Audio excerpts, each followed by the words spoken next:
We were talking yesterday about how cool I think it is that some people get to go out into interesting ancient parts of the world and dig for stuff and then actually find things. And then you and I can look at those things and learn things and feel connection with the people who made them, even if the people who made them were thousands and thousands of years back in history from us.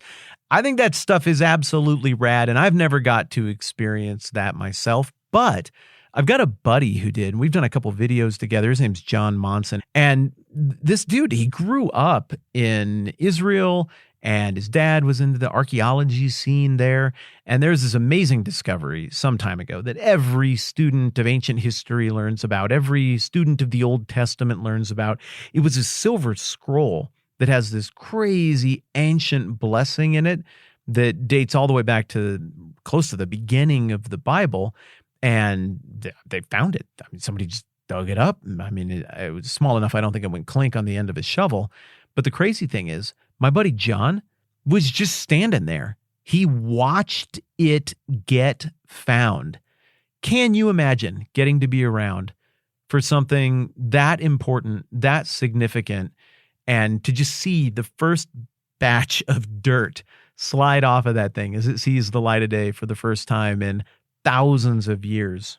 That kind of business continues to capture my imagination.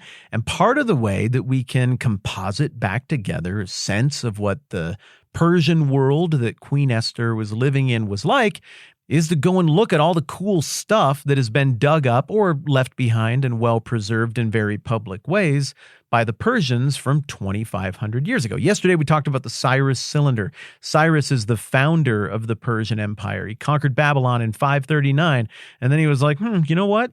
We need some pamphlets here because people are not totally feeling the Cyrus thing, and Cyrus wants them to feel the Cyrus thing. And so he whips up this script about who he is and where he's from and how much he likes Marduk and Babylon and how everything's going to be fine. And he probably circulated it around there quite a bit. Well, we have one of those, which is really cool for giving us insight to what he's about.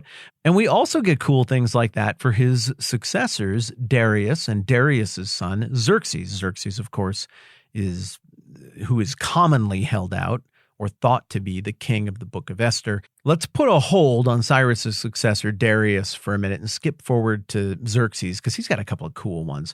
One, we know he was working on this citadel in Susa at the time that the book of Esther is held out as being written. And in fact, it even specifies that this is all happening in the citadel of Susa. Well, we found an inscription from him, and by we, I don't mean me at all. Other people, completely separate from me, I had nothing to do with it, found it, and then they posted it on the internet, and I was able to look at it. And what this inscription says is that Darius started this work on this capital in Susa. We have other evidence that suggests that Darius's preferred capital of the many capitals the Persians had was indeed Susa. And he died before he could finish the work. So Xerxes, who was very keen to honor his father at every turn, he finished up that work. And so when we get into the book of Esther and we're hearing about like the city gates and some of the architecture of the palace complex and all of that, well, that is substantiated by a chunk of rock we got out of the ground that says, hey, I'm Xerxes. This is Susa. My dad started on this. I've finished it up. Here are the different building projects that I wrapped up here, and I'm really proud of it, and it's really neat. That's a lot of paraphrasing, but that's the gist. Further, those Greek historians I was talking about a couple of days ago, most notably Herodotus, they tell us that Xerxes was very proud of his cosmopolitan army that was made up of all of these ethnic warriors from all the different parts of the world.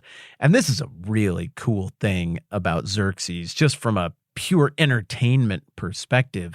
Xerxes wanted his armies to communicate to anybody who encountered them that Xerxes was ruler of the world. And that all of these different people who looked really different and fought really different were all a part of his very diverse army.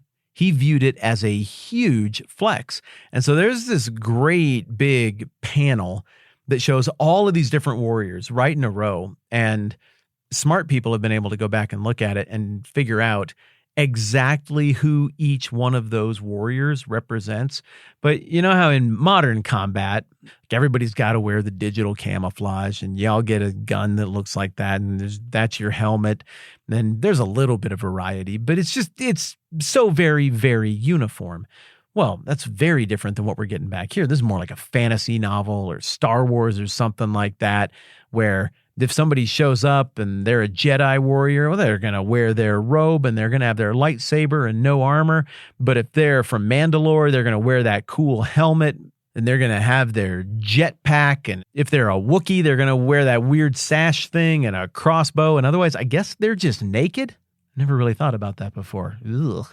But I guess even that corresponds here, the naked thing that is, because however these warriors from all around the world fought, that's how Xerxes wanted them in his army. He'll figure out a way to use the axemen of the great Northeast. He'll figure out a way to use the spearmen. He'll figure out a way to use the burly marines of the sea people, of the Greeks. And so we've got this really cool inscription that gives us a visual representation of what Darius and especially Xerxes' vision for his world, his empire, and his army was all about. Okay, but the granddaddy of them all, in terms of leaving something for us to look at in a hard physical form, is Darius the Great. Darius carved an elaborate, fascinating tomb, and the inscriptions around this gigantic tomb that's just cut out of the side of a mountain give us a whole bunch of ideas about his virtues and what it looked like to be a king the right way. It looks like he's sending messages forward to future kings with that. But even more prominent than his amazing tomb, and I think they say that Xerxes had one cut right next to his dad and that he would have been buried in there for the time.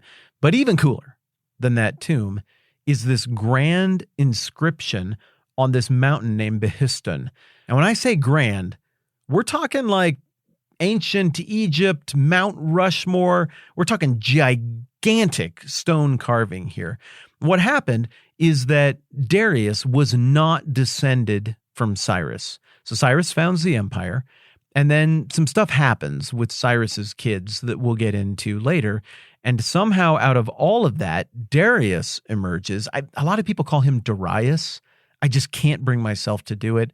I think both of them get the point across. I think I'm just going to stick with Darius. He emerges from this era of chaos after the life of Cyrus and claims that he has liberated the throne from an imposter, a liar who tried to steal Persia for himself. And Darius points backwards to say that he is an Achaemenid, that is, he is descended from a guy by that name, and that therefore he's distantly related to Cyrus as well. And it's his language, Darius's language, that is used to describe the dynasty that looking backwards includes Cyrus and looking forward includes Xerxes, Artaxerxes, and all the way down the line until the eventual defeat of this line by Alexander the Great. Well, not everybody took Darius at his word. Some people looked at him and were like, you are an usurper. You're the one who's the fraud and the imposter. Isn't it convenient that you were standing right there to pick up the crown when it fell to the ground? No, we don't believe this. And there were a lot of rebellions and uprisings in the early years of Darius's reign, which is about 40 years before the events we're reading about in Esther. Darius had to go quell and quiet all of that stuff. And it looks like he felt that he needed to record for all of time that he was the legitimate king and that he was the one who was brave enough to go and shut down this lie that this imposter was proliferating that had tried to steal the throne from Cyrus and his good family. So let's think about this. What would you do if you were in his spot? You had all the resources in the world, but you wanted people for thousands of years to know the truth about who you are and where you came from, and that you were the legitimate king and the establisher of a dynasty. Well, I don't know. I mean, you can't just type that. I mean, what if there's an EMP? Electronic won't work. Can't put it on paper. That breaks down. Stone tablets are small. Those could get lost. Maybe you could copy it a jillion times, but there's no guarantee that would make it forward in history. What he decides to do is, I referenced it a minute ago, just do a giant carving on a mountain way up high that explains the whole story. And so he gives us this wonderful gift of laying out everything about how he became king in 3 different languages so everybody would know what it meant. There are warnings on this gigantic inscription about what happens to anybody who might ever mess with it. And then he had the same people who carved it chisel the whole face of this giant mountain that's like 11,000 feet tall. He had them chisel the whole thing flat so you couldn't ever really climb up it or climb down it to vandalize it.